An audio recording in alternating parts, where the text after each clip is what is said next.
Okay, good evening. Woo! Oh, come on. Front row, stop heckling, clap. All right. All right. That's a great Apollo welcome. All right, good evening. Thank you for coming out tonight. My name is Tracy Walters, and I am chair of the Department of Africana Studies. I would like to thank a number of individuals who helped to make this event possible. I'd like to thank Nicole Sampson, the Dean of the College of Arts and Sciences. I'd like to thank the Humanities Institute. I would like to thank the President's Office and all of the wonderful colleagues who helped put this event together. We have been planning to put together a celebration of Amiri Baraka for a good 10 to 15 years. Every couple of years or so, a faculty member will throw out, okay, we need to do something to celebrate Baraka, and we say, yeah, and we get excited, and for whatever reason, it just hasn't panned out. But finally, as we celebrate the department's 50th anniversary, we recognize that this was indeed the time to make this happen, and we are so very, very grateful that this evening we have with us the legacy. We have with us the Honorable Mayor Ras Baraka, who will be blessing the mic for some time and imparting some wisdom to us this evening. And so we are truly grateful for this opportunity to have the mayor in our presence this evening. I will now turn it over to my colleague, Georges Ferrand, who will give a more formal introduction to the mayor. Thank you. Rouse and applause.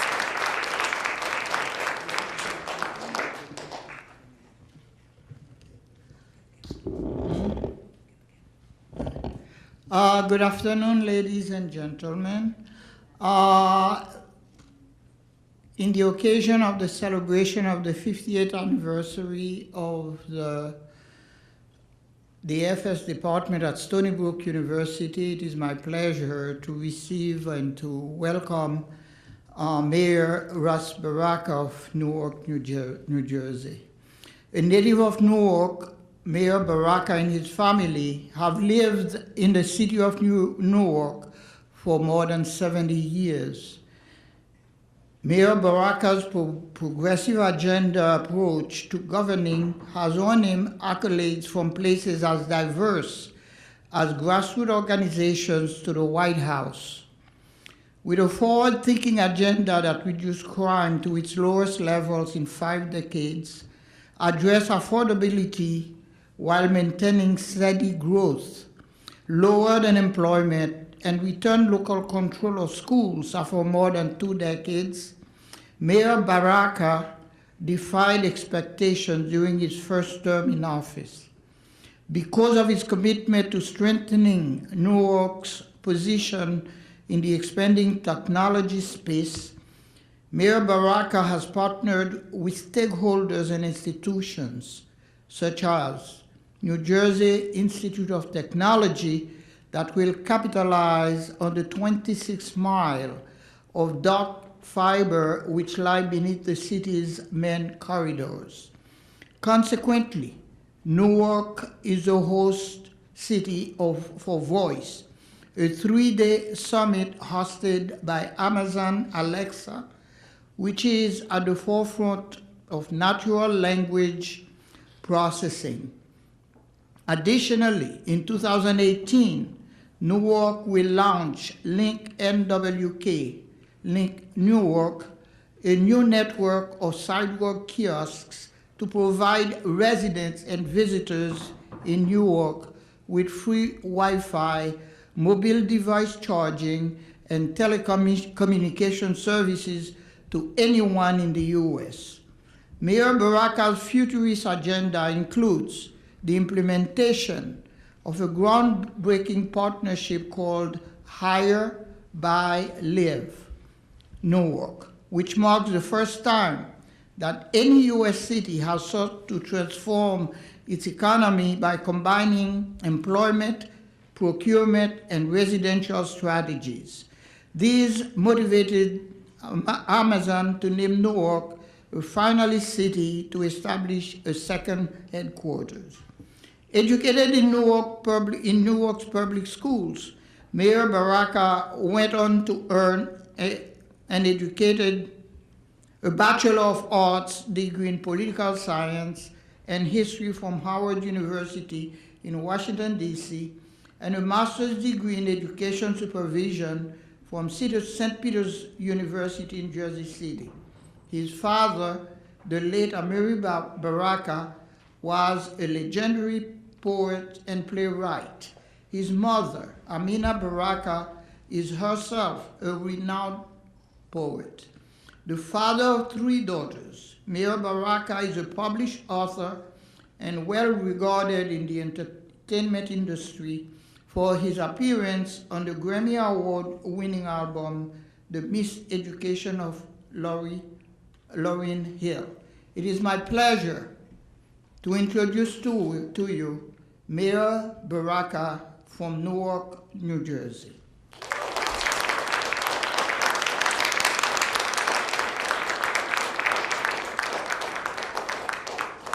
We have a gift for you. Is it less than $300? Yeah, budgetary cuts. So this little flag for you, the little, I'd like to present to you, in our pride of being seawolves. I don't remember what the call is, but what's the seawolf, whatever that thing is. But anyway, we present you a lovely sweatshirt and some other swag that we'll give to you after. Thank you. Thank you.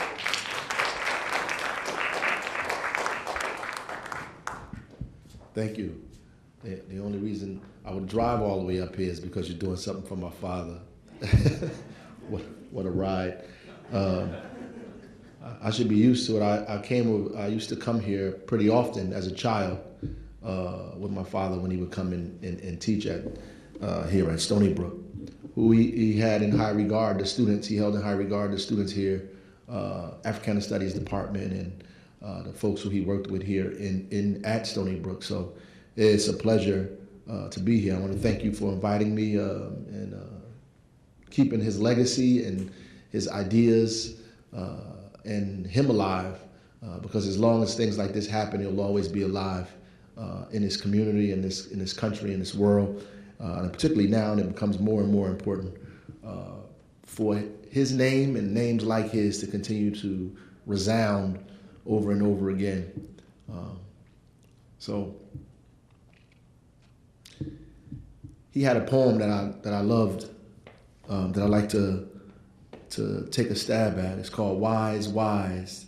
It was a whole kind of litany of poems, actually, and Wise, Wise 1, W-H-Y-S, apostrophe S, and W-I-S-E, Wise, / wise, saying if you ask the question why, you become wise, right? And so it is in the backdrop of nobody knows the trouble I've seen, nobody knows my sorrow. That's an old Negro spiritual slave tune. It was probably published in the 1860s, finally, and popularized by Louis Armstrong. He says, if you ever find yourself somewhere lost, surrounded by enemies who destroy your statues and instruments, who ban your boom, ba boom, you in trouble. They ban your boom, ba boom, you in deep, deep trouble.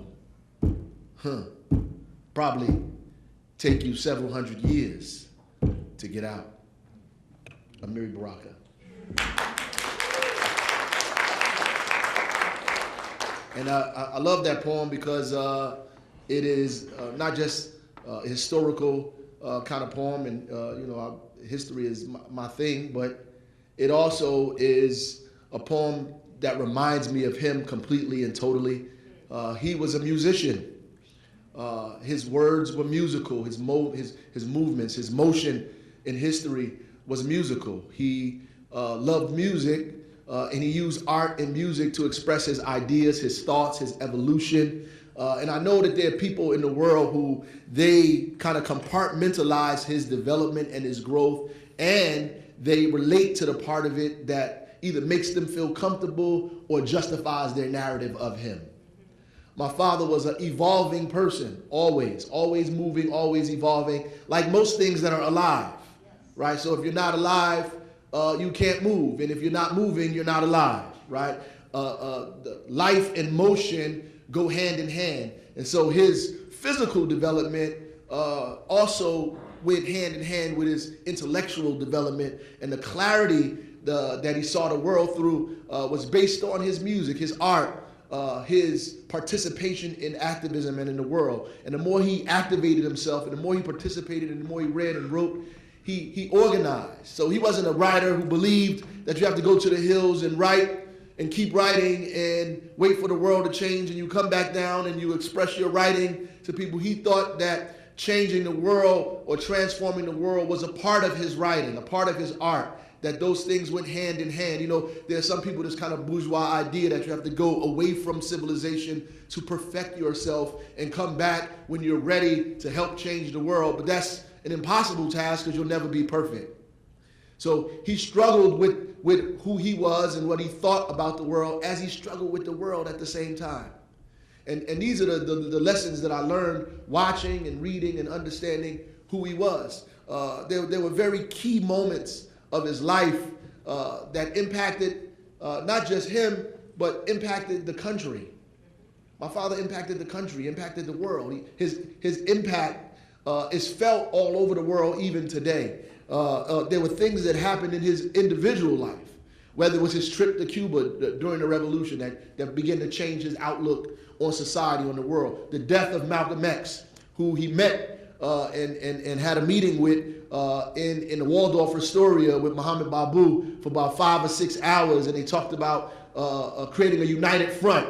And until his death, he's always been talking about trying to create a united front. 1966, his relationship and the death of Malcolm X drove him up to Harlem and the Black Arts Movement and Black Repertory Theater, and then later to Newark to meet my mother and marry my mother. Took him out of the village with Allen Ginsberg and Peter Ostrovsky and all of those poets and the beat poets, because he was a part of that. And he moved further up north, right, to Harlem, and then across the Hudson to Newark, back to his hometown, and began to organize, not just to write poetry, but to begin to organize organizations and movements to affect the political outcome of the city, the political outcome of the country.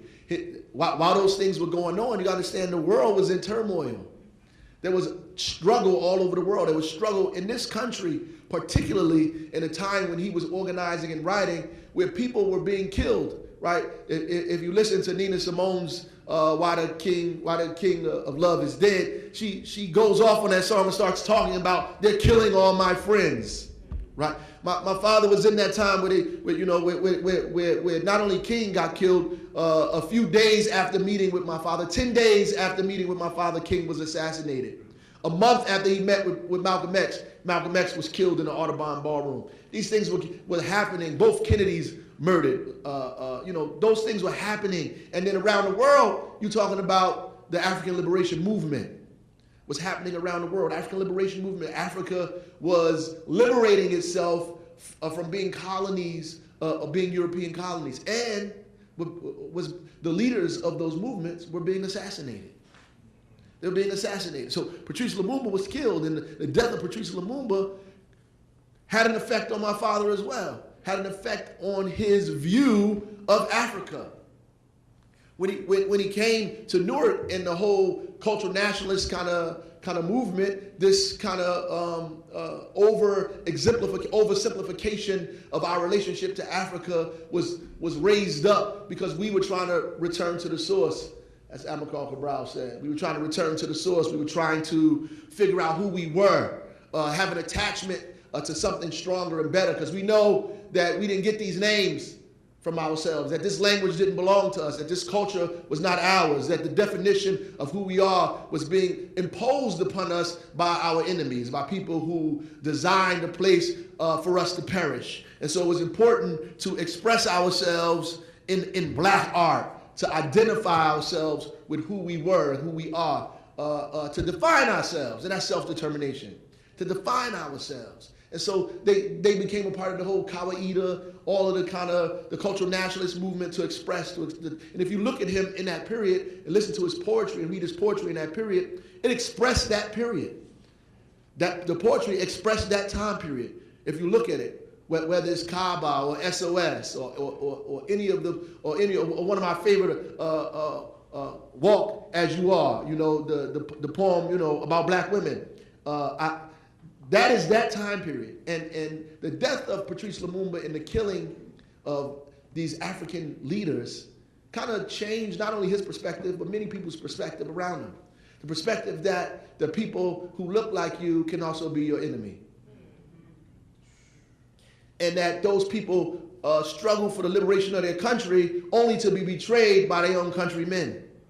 Only to be betrayed by class interests and people who had more of a relationship with rulers and more relationship with the king than they did with the actual peasants or the people or the workers. And so that changed his outlook. And he began, and if you look at him in that period, you'll see his poetry begin to reflect that period of his thinking, of his change, of his evolution. It took me a long time to really understand who my father actually was.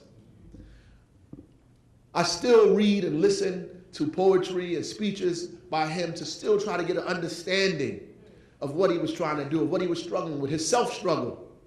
You know, the way he criticized himself, and he criticized himself by changing. It was a public criticism by always changing his position. And people, I read one day, and people say, "Oh, Amiri Baraka was flighty.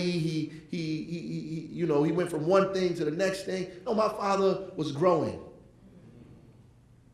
And he was growing in the front of everybody, in the public face. Most of us have the luxury to change our mind in the privacy of our homes, in our bedrooms, in our bathrooms, in the shower, but not in public, right? Not being questioned or writing poetry or leading organizations or trying to transform the world. He had to change his ideas because theory and practice go hand in hand.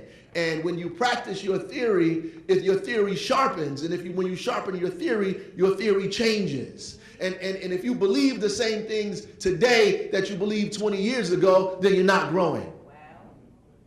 If you still look at the world today the same way you looked at the world 10 years ago, then you're not growing. So if you find Amiri Baraka as Leroy Jones coming out of the Air Force, out of Howard University, that's a different person than the Amiri Baraka of 1965, 1966. And it's a completely different person from Amiri Baraka, who was laying on his deathbed in the Beth Israel Hospital talking to doctors about his son who was running for mayor, who gasped his last breath there, who didn't get an opportunity to see me get sworn in. That's a whole different person of that time. A completely different person. And all of his parts of his life, there's room in every part of it for people to criticize. There's room in all parts of his life for people to identify and criticize and say, that wasn't right, that position was wrong, I don't agree with that position, or that position was backward even. There are periods in his life to do that, and that's okay. That's okay. I've embraced that, and I understand and hope that one day I have the same level of courage to change my mind when I realize that I was wrong.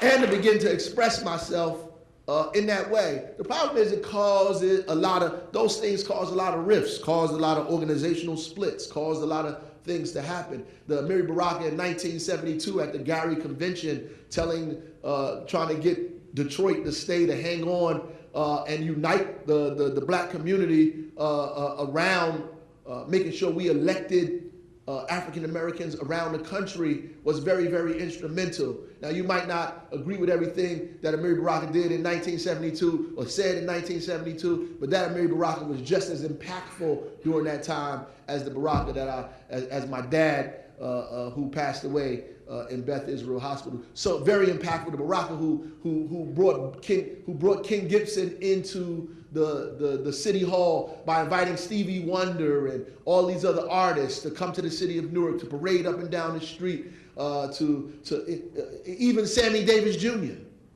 people coming into town, singing and raising money for Kenneth Allen Gibson, who became the first black mayor of one of the major cities up and down the Eastern Seaboard. My father was important in that. And let me tell you how interesting that is, because the same person who did all of this to make sure Ken Gibson was elected in 1972 was also the same person who supported the guy who ran against Ken Gibson when Ken Gibson lost in 1986. And also was the same guy who criticized then Mayor Sharp James all the way to the end, and worked to help his son run for mayor at 24 years old in 1994 against Sharp James. Right, so that's how I understand him, and that's how I see him. I see him as my father, but also as there was no separation between art and politics. People always ask me, how can you be an artist and involved in politics? My art is my politics, and my politics is my art. I express myself politically through my art. And because I'm an elected official, right? An elected official is just one part of politics, right? We get confused is because we leave politics to politicians, yes. Right? Electoral politics is one part of this kind of thing we're talking about. My father was political, but he wasn't the mayor, right? But so at the end of the day, everything that I do has some relationship to art. And art always has a relationship to politics. And I learned that, from my father, listening to him beat that typewriter like he was playing a drum.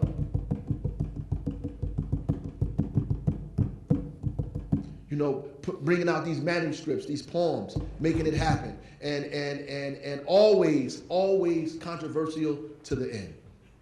Always controversial to the end. The Dutchman that's being praised and lauded all over the place now. If you go look at all the critics in the paper when The Dutchman came out, go read what they said, about that play when it came out. That it was violent, that he was crazy. They said he was crazy, it was insane, that he was violent. All these things it was saying. We lived in violent and crazy times. Right? He wrote all that stuff. When I read it, I look at it and put it in its proper context and see what was happening at the time and what he was doing at that time, right? Or the relationship to the Lone Ranger and the means of production. These are his plays. I remember them because I saw them firsthand as a little kid.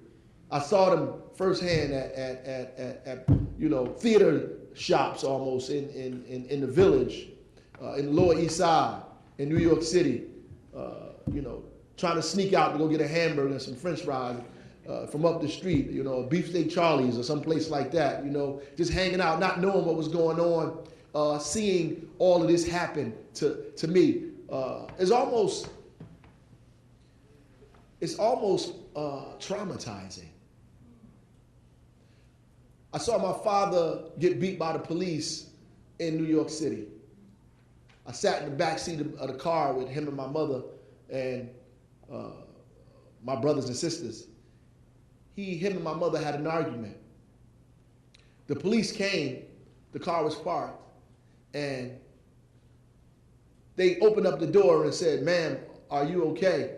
And if you know my mother, she cursed them out, and basically told them, "Who called y'all?" Like, I can handle myself type of thing. That's, my mother, was never a victim.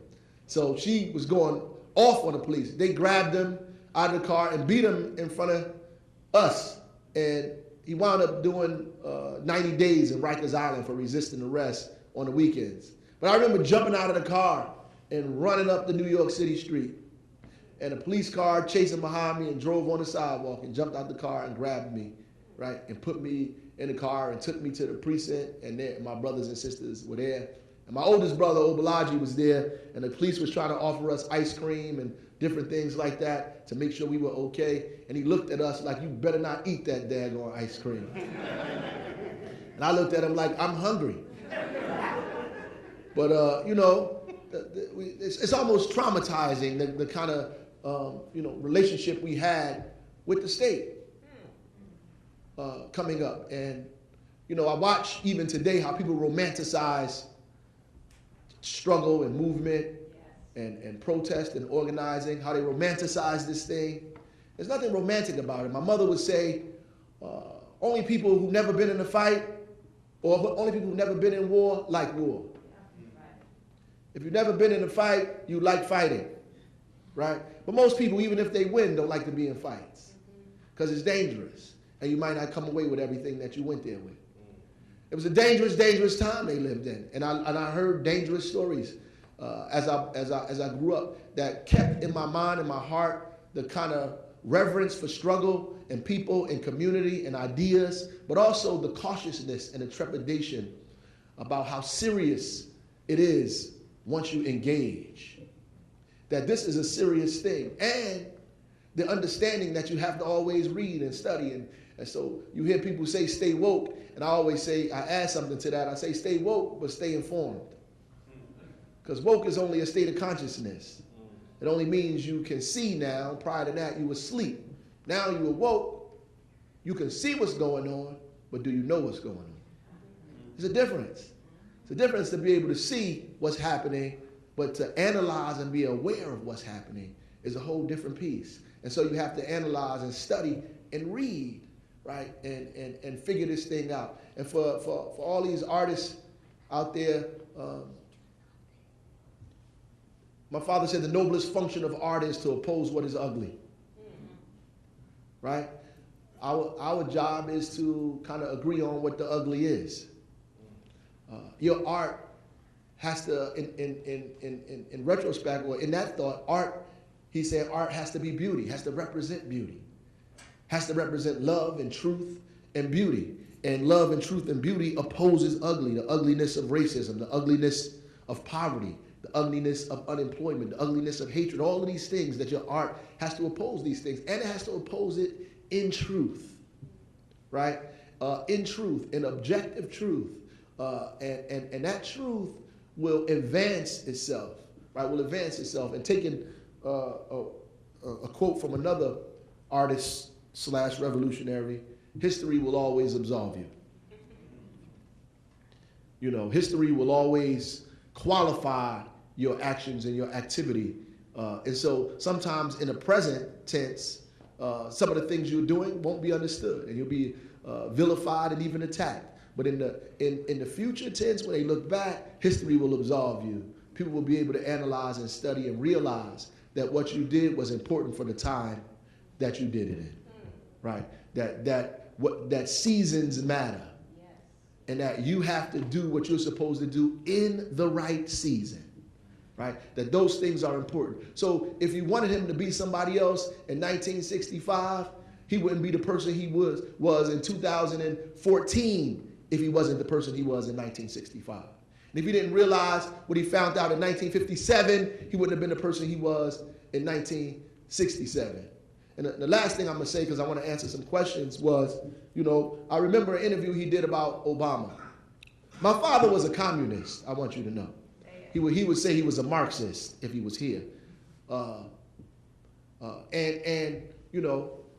He railed all the time about the English departments around the country that called themselves English departments because he thought that England lost the war and that we didn't teach American literature and we should be teaching American music and art and culture and not the culture of the king. He would rail on about that. But my father was also a card-carrying member of the Democratic Party. And most people don't know that. He had a Democratic Party card. I found it again when he passed away. The reality is, I listened to an interview that he did about Obama, and they were trying to, juxtapose his position with the president at the time, who we dearly miss at this moment in history. I told you, history will absolve you. History will always absolve you. Who we dearly, dearly miss. Even the most left among us miss Barack Obama. But in the middle of this madness, he was doing an interview, and they was trying to say, so, because he was saying positive things about Obama. So you saying Obama is leading the way to communism? And he said, no, I didn't say that. The president is leading the way to more democracy. That's what he said. And I understood the complexity of what he was saying. And in the end of that, he said, you can't even want anything else without having democracy first. He said, how can we be talking about anything else in this country when we don't even have democracy?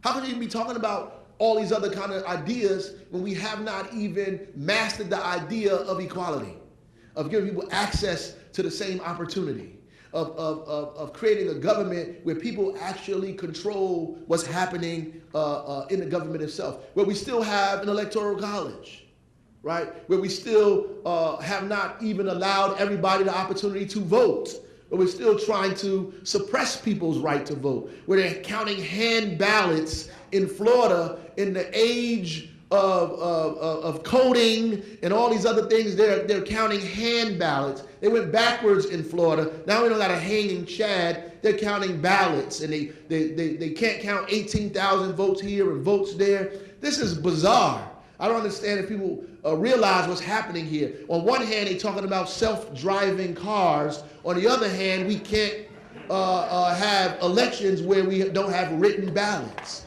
That, if you don't see that as a contradiction in democracy in where we're moving forward, then you're asleep, right? Then you're asleep, clearly asleep. That should not even be an issue where we can't get everybody access to even pull a lever to vote. But we still have to vote whether people should have the opportunity to vote after they finish serving their time, if they've been incarcerated on parole or probation. We're still trying to figure that out. We still have not figured out whether we should allow people to vote or giving people automatic rights to vote at 18 or voting same day or same day registration. We still have not given people access to the most fundamental thing that we uphold in Western democracy, and is our right to go to the ballot and push a lever for whom we choose. And that is the most revered thing in Western democracy in America. And we still have not been sophisticated enough to make sure everybody have access to that. So, yeah. Our struggle for democracy is what we should be talking about. The most primary thing is our struggle for democracy. My father understood that we move on two paths, right? And that in that we have to have a united front. And the problem with us is that we're so busy fighting with each other, our enemies don't have much to do. Because we're not sophisticated enough to have a united front, to say we don't agree on everything, but we agree on this. Our overall struggle, we're not sophisticated as Congress, as he would say, to debate one another and at the end say it's the law, right? To come together and argue with one another internally, but begin to say this is what we're doing going forward. That our struggle for democracy is going to only happen when we have a united front of folks together to begin the struggle for the democracy. And on the other side, we have the right to self-determination. That means we have the right to call ourselves what we want, to pray to who we want, to color our house the way we want, to go to school where we want, and call the school whatever the heck we want to call it when we want. We got a right to do that because we on this planet. We here in this country, we're human beings. We have the right to self-determination. And that's Malcolm and Martin. And so when people try to put them against one another, you say they're not opposed to one another. They're the same. It's the struggle for democracy and the struggle for self-determination. I have the right to call myself whatever I want to call myself, to identify myself as whom I want to identify myself with, to define my own culture, to define my own possibilities in this world, to pray to a God that I agree with, that looks like me, right? I have the right to do that, the self-determination to do that. Why? Because everybody in the world have that right. Everybody in the world has a right to do those things, right? To make their God reflect them, right? To have their dreams reflect who they are. And they have a right to democracy. And the democracy is, since you brought us here, because people always say, go back. Well, I wouldn't be here if you didn't bring me here, right? So, but since we are here now, and since we are part of this thing now, we have a right, as Paul Robeson says, My father would say, my father was a sharecropper and his father was a slave. And no fascist-minded people are going to run you from a country that we worked ourselves and blood, sweat, and tears to build. And since we are here, we deserve what every other American deserves at the same time. And so our struggle for democracy is the struggle to be treated as citizens in this society, right? Because we are here and our children are here. And we don't want to go anywhere, right? And even if we did, we have the right to choose to stay. And if we do stay, we want the same thing that America offers every other American that steps foot on this country, in this hemisphere. And those the two struggles that I think are important, and I think that's what my father tried to express over and over again, and he did it through art. He did it through poetry. And he was one of the meanest, baddest poets I ever came in encounter in my life. And I haven't met a poet or a writer yet who can touch, my father, even on his worst day, and he used to get down. And I would sit in the audience and listen to him read his poetry and beat and music playing and all of these things and say, that's not the poetry I learned in school. That's not the poetry I learned in school. Amiri Baraka was a different kind of poet, a different kind of artist, and an artist and a poet that wanted to set the world on fire. Thank you.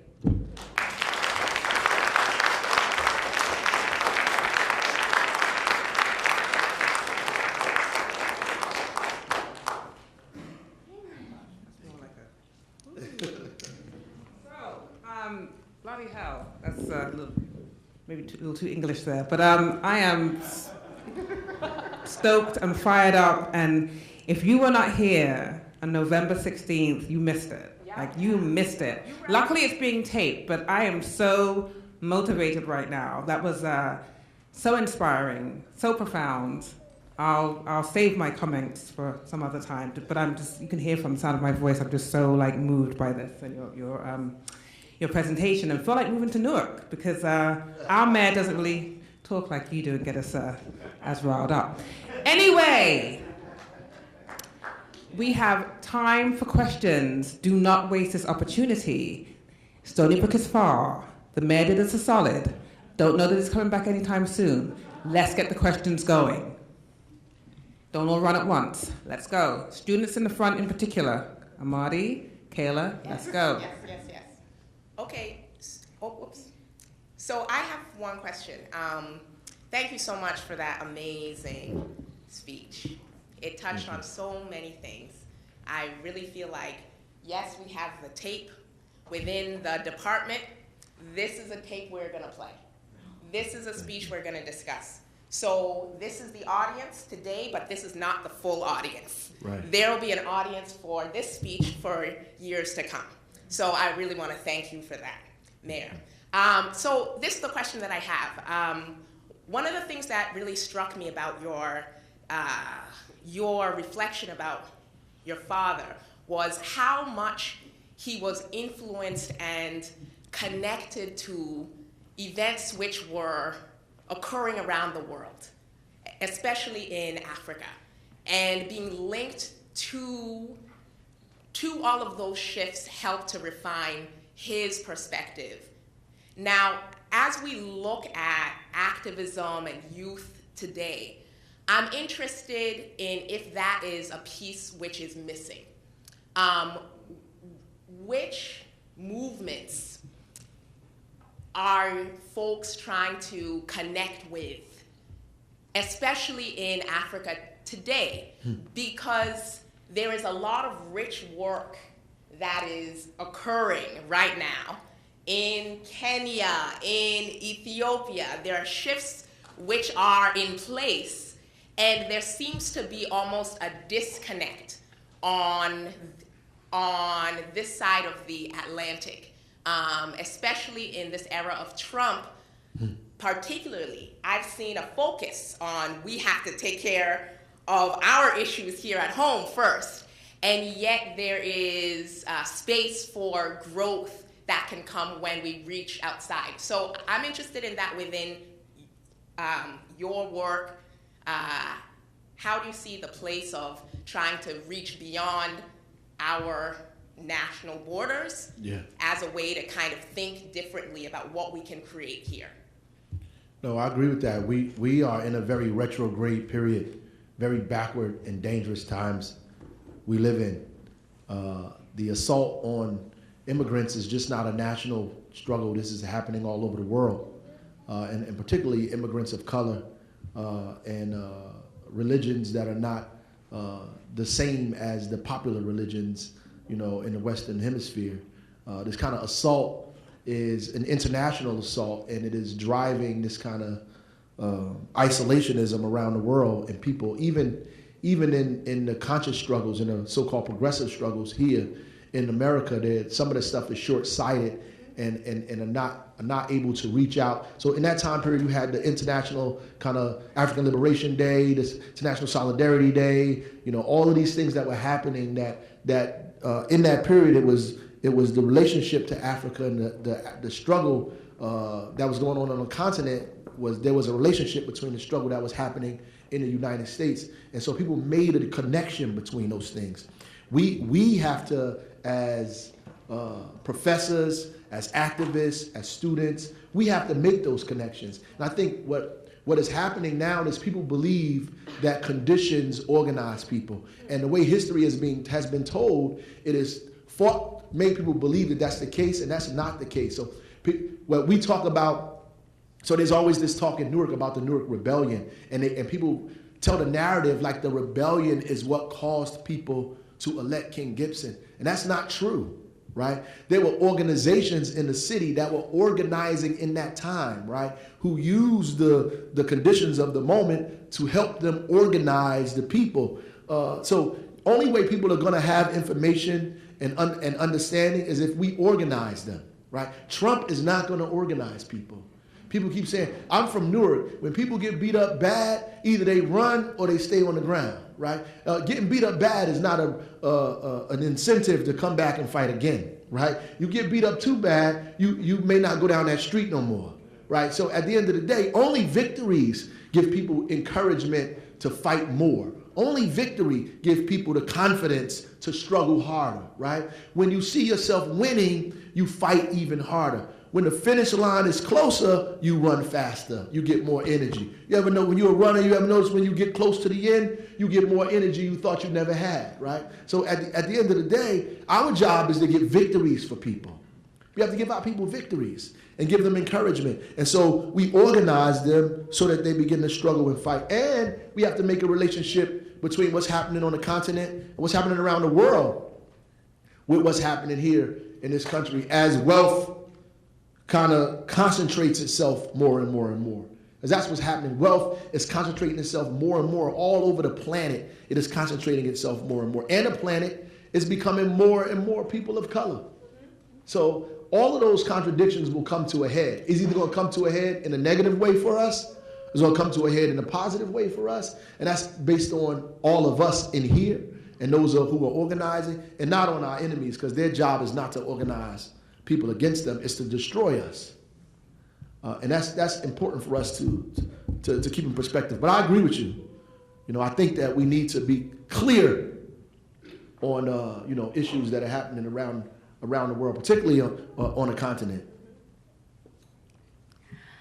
Hi, I just want to say thank you for coming tonight. I enjoy the conviction and how you speak. Thank you.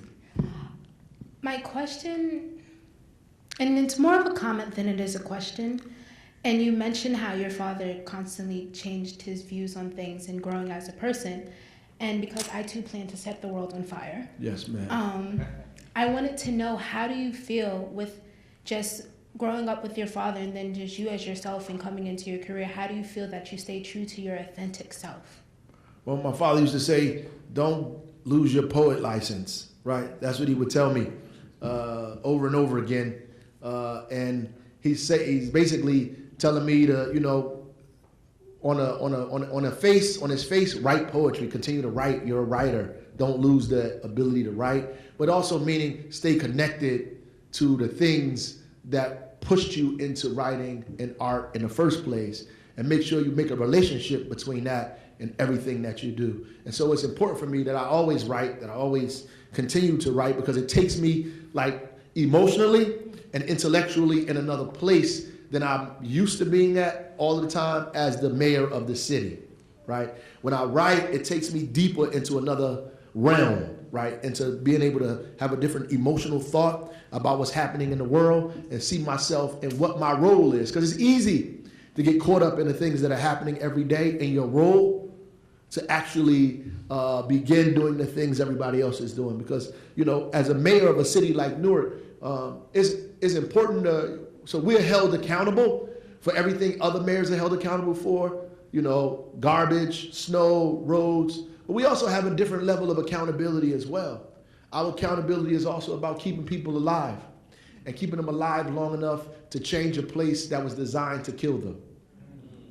And so how do you do that? How do you keep people alive long enough and then get them to understand that their role is just not to live, but to live, right? And that is a huge, enormous task. So it's easy for me to forget all of that and just do what I'm supposed to do and get reelected over and over and over again and don't piss too many people off and have an answer for every question.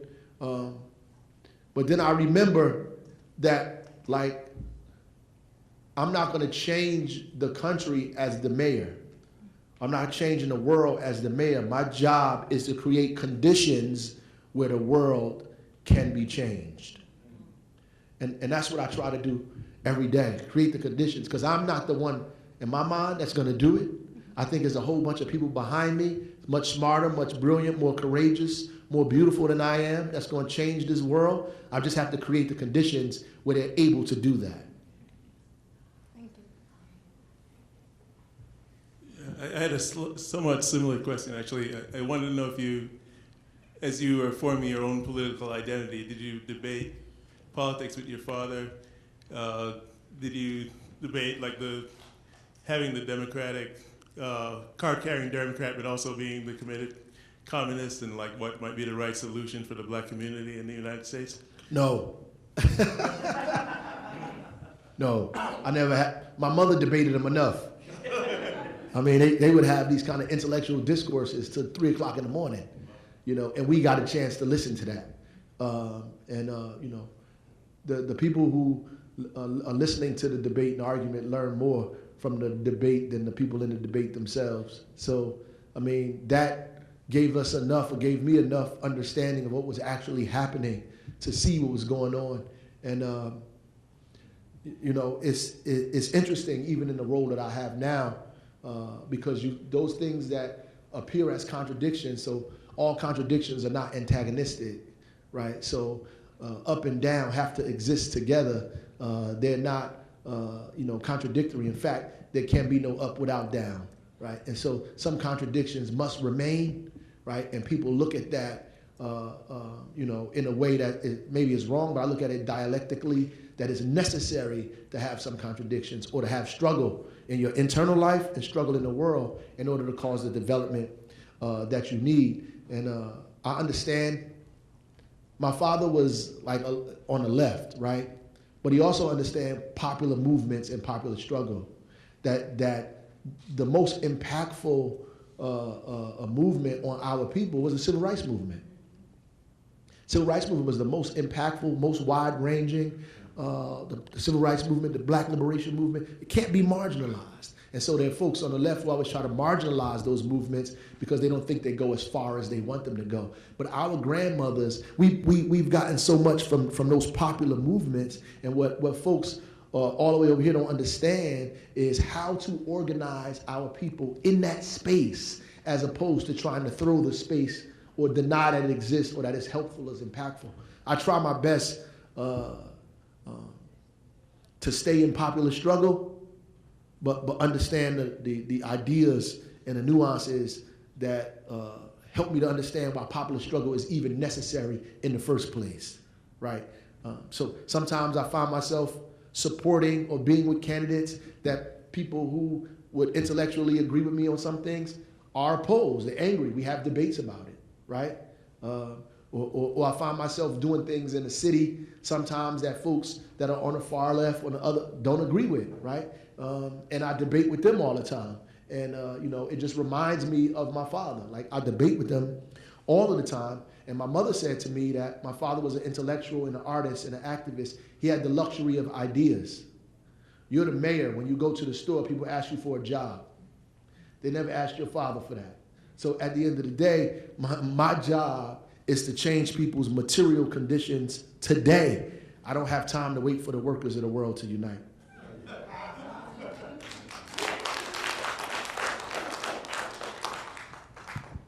Hello. I just want to say thank you for your amazing words as well as taking the time out to come.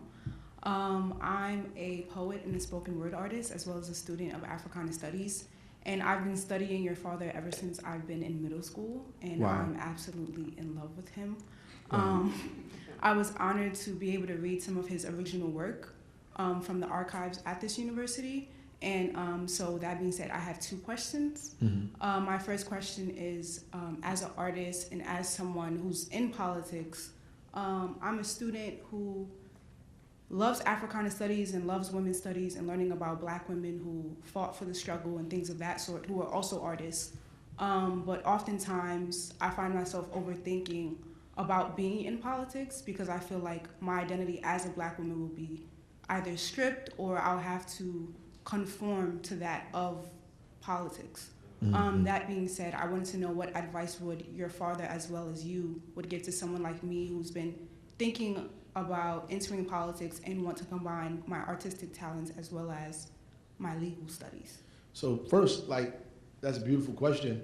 My father was an artist and was involved in politics at the same time, but they are international. If you look at Aimé Césaire, they are people who were artists and politicians at the same time. They're prime ministers and all these other things, but they also were poets, right? And maybe it'd be better if more poets were politicians. But at the end of the day, that's I don't see that as a kind of antagonistic contradiction. You don't have to lose who you are because of self-determination. You be who you are, right? And who you are and who you are becoming, right, can help kind of inform what it is that you want to do and should be doing politically, right? And like I said, electoral politics is just one piece of it. You don't have to be in an elected position in electoral politics to affect what's happening politically, right?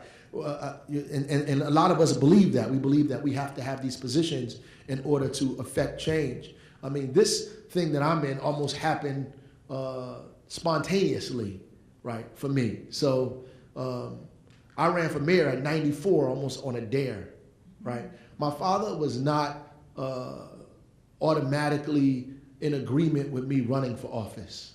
Let me just say that. Even when I was the councilman, when I wanted to be the mayor, in the beginning, he actually didn't want me to run for mayor. He thought it was better for me to be the principal of the school and continue to be a councilman because he thought I had more influence and all these other things. Plus, he knew it was dangerous, and he said that. Because he grew up in a time when people were killed. He knew it was dangerous, so he said that. My mother was, involved in that, but, he supported me once I made that decision ultimately. So if you're an artist, you're an artist. You're an artist first and foremost, and everything you do is going to be an expression of your art. I was at a funeral today. The guy said his work is his worship, his prayer, right? So your art is your art.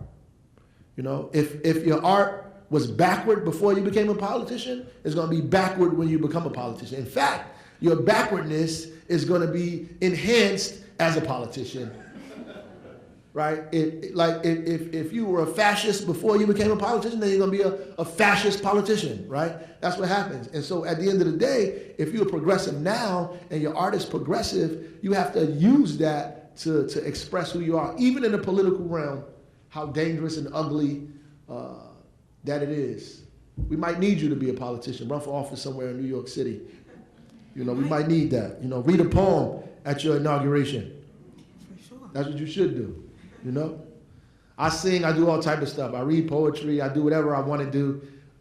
As the mayor of the city, I express myself. I have meetings where I say all kinds of things to the men in the community, things that people would never even imagine would happen or somebody would do as the mayor of any city. And I don't do that to show off. I do it because I can't help myself.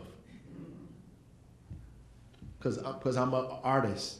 And, you know, whatever you want to run from something, let me know. I'm going to come help you out. Please do. Thank you. She had another question. Yeah, hold on. Yeah, give me my time. So my second question. Auntie Maxine, she a politician already. She said, give me my time. My second question is, as a poet, as a fellow poet, what keeps you writing? What all of the stuff that's happening in the world, right?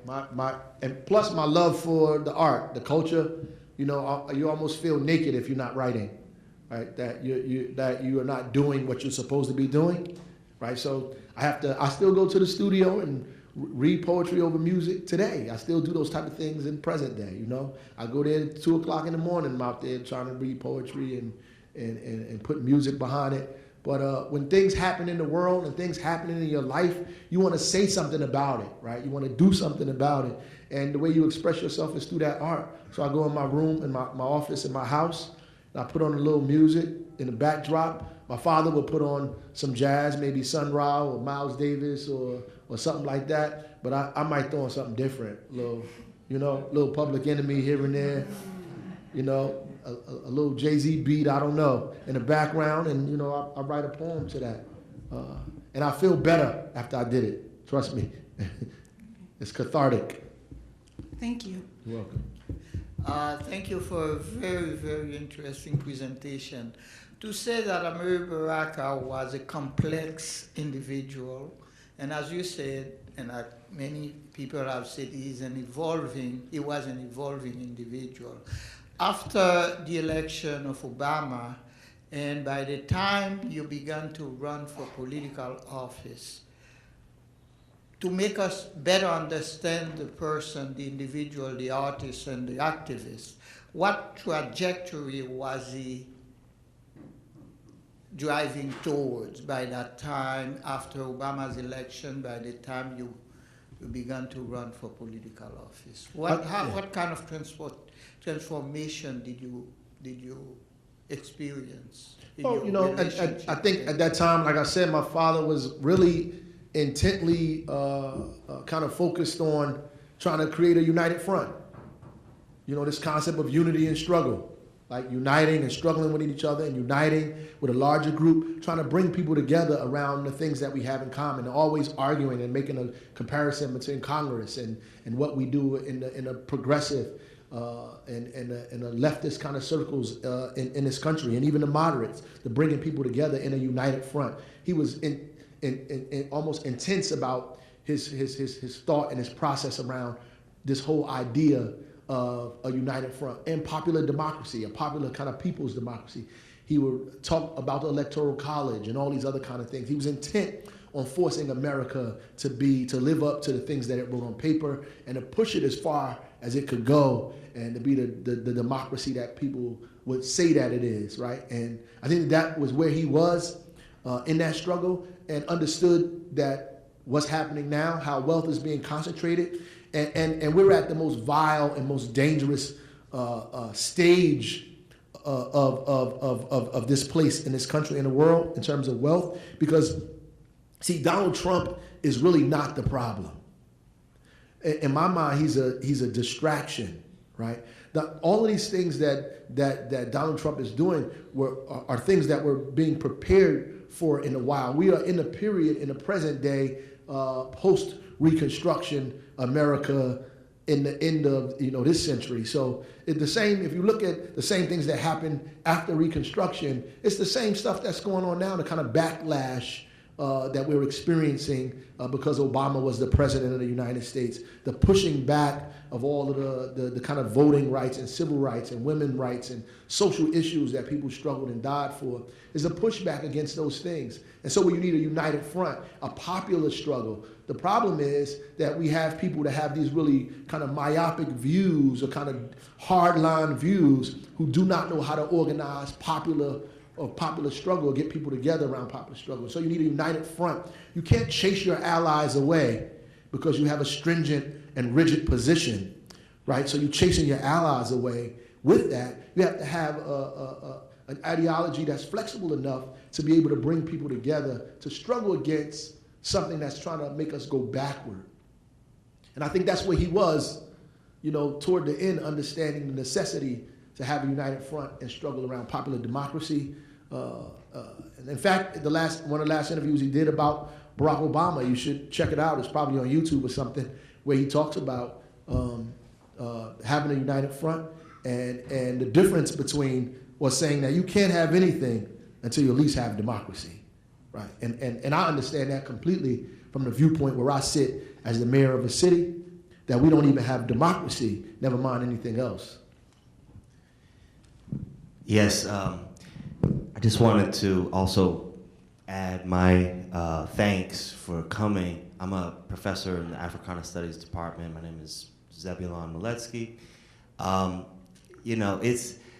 don't usually do the question Q&A, to ask a question, but since you mentioned Public Enemy and you mentioned hip hop, and I gotta ask, I gotta know. I mean, I think for those of us from like the Gen X who came up, Miseducation of Lauryn Hill, hearing, it always stood out that before I knew who you were, I always resonated with that, and I guess everybody did, apparently. I'll take anything you want to say about that. Professor Woodard filled me in a little bit.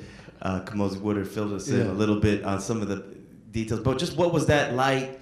I'm also thinking in this recent election, upstate in New York, there was a guy who was running who was an artist back in the day, who they were bringing all his old lyrics. I can't remember his name right now, but yeah, up in Albany somewhere. But hip hop, politics, anything you want to share about those sessions, and I'd just love to hear about it. Thank you. Absolutely.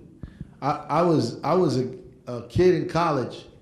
When I was coming out of college, I was heavily involved in the kind of hip hop movement. At Howard University, they had the hip hop political conventions. I was down there when Puff was there and all of this stuff. So hip hop was real heavy at that time. We did a tour that was organized by Lisa Williamson, Sister Soldier at the time, and she introduced me to Public Enemy, to Daddy-O from Stetsasonic, Dougie Fresh. We would go around and speak in jails and colleges and schools and all those things. And Lauryn Hill, right, introduced me. So I was in that crowd, in that space when all of this stuff was happening. As a young man, I was an artist. I was writing at the time and a teacher, in Newark Public School System. I was a teacher, elementary school teacher. And I taught English, but so being in that circle, it was almost like going to concerts. They would have things at Adam Clayton Powell at the building there in Harlem. We would have concerts outside.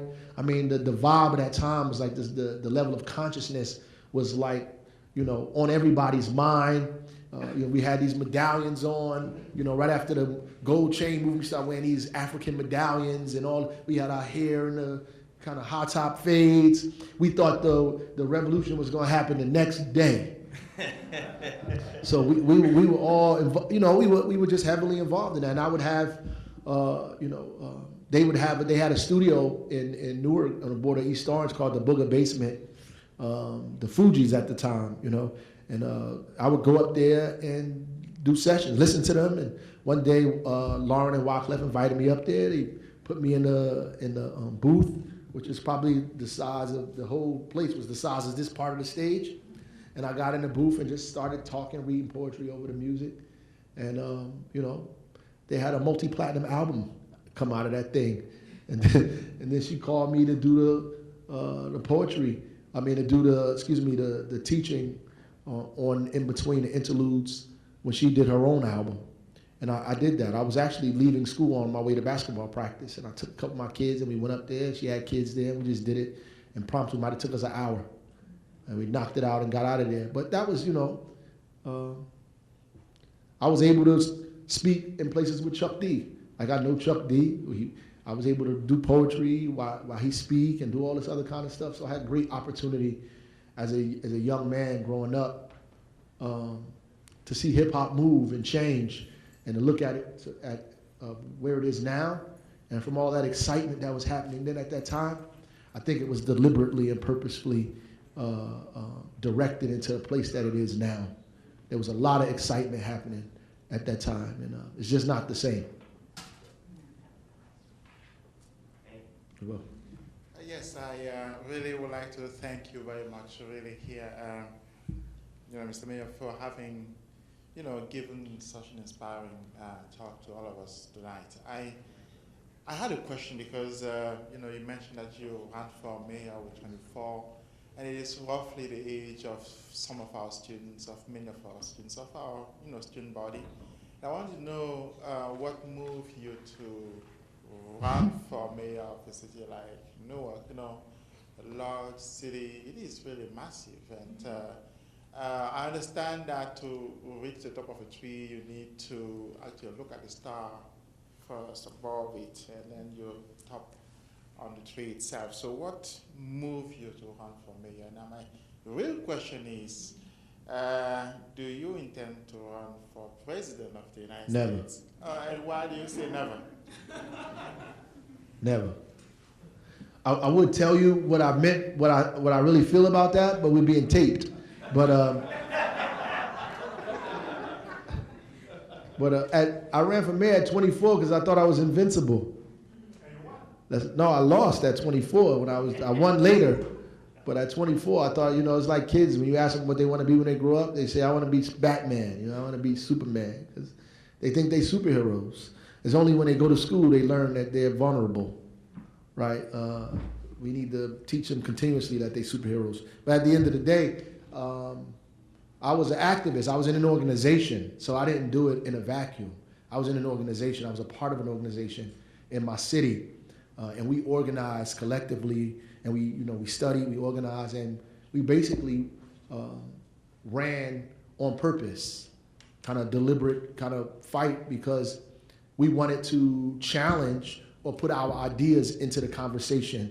We would always have these rallies and march down to City Hall. And I said, we always going to City Hall, man. And one day, somebody got to go inside. Like, every day we having these rallies, we march into City Hall. We go to City Hall, and we're struggling with these people. So at some point, maybe one of us need to get up in there. And that was kind of the debate that we had at the time. And, I was almost volunteer/picked to